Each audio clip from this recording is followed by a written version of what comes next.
भले ही ईरान के हमले में इजराइल ये दावा कर रहा हो कि उसने ईरान के द्वारा दागे गए हथियारों को 99% इंटरसेप्ट कर लिया था, लेकिन इस हमले से एक बार फिर से ये साफ हो गया है कि ईरान मिडिल ईस्ट में कितना ताकतवर है और उसने हिजबुल्लाह और हूती के साथ मिलकर इजराइल पर चौतरफा हमला किया था।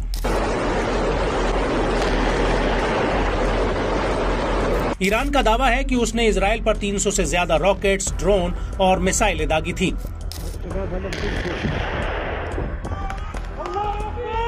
और इजराइल के अनुसार भले ही ईरान इस हमले में इजराइल को कोई चोट नहीं दे पाया, लेकिन इस हमले में इजराइल को अरबों रुपए की चपत जरूर लगी है।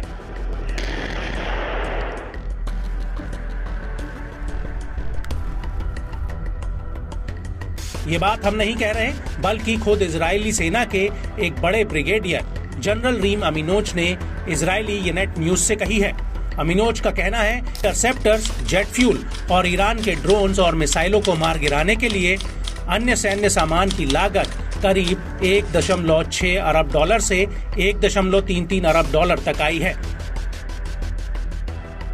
और बड़ी बात यह है कि इस लागत में अमेरिका और सैन्य सहयोगी देशों द्वारा इस्तेमाल किए गए हथियारों पर आए खर्च को जोड़ा नहीं गया है।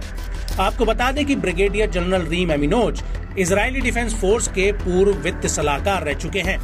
ब्रिगेडियर अमीनोज का कहना है कि पश्चिमी यरूशलेम एरो और डेविड स्लिंग्स इंटरसेप्टर मिसाइल्स जैसे गोला बारूद का इस्तेमाल करता है, जिसके प्रत्येक यूनिट की कीमत करीब 35 लाख डॉलर और 10 लाख डॉलर है।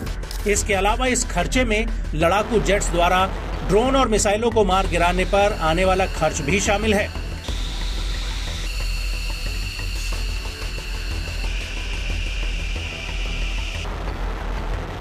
इजरायली ब्रिगेडियर का कहना है कि ईरान के लिए इजराइल पर हमला करना इजराइल द्वारा अपनी रक्षा करने की तुलना में कहीं सस्ता था।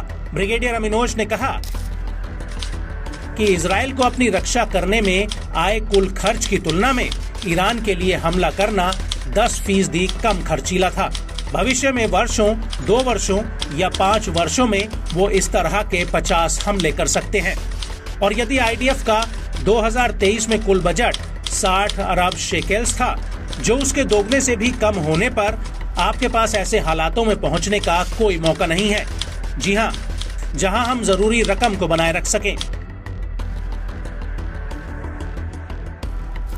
लेकिन इस सब के बीच इजरायली सेना के प्रवक्ता डैनियल हैगरी का कहना है कि हमने 99% से ज्यादा ईरान से दागे गए 300 से ज्यादा कामिकेज ड्रोन और मिसाइलों को सफलतापूर्वक चिन्हित कर लिया था। सभी ड्रोन्स और क्रूज मिसाइलों को मार गिराया गया। जो विस्फोटक निवातीम एयरबेस पर गिरे थे, उनसे सिर्फ इंफ्रास्ट्रक्चर को मामूली नुकसान हुआ है। हालांकि इजरायली मीडिया ने इन हमलों को लेकर एक रिपोर्ट जरूर दी है, जिसमें कहा गया है कि दक्षिणी इजराइल में ईरान के हमलों में एक 10 साल की बच्ची जरूर घायल हुई है, जो अपने घर के भीतर सो रही थी।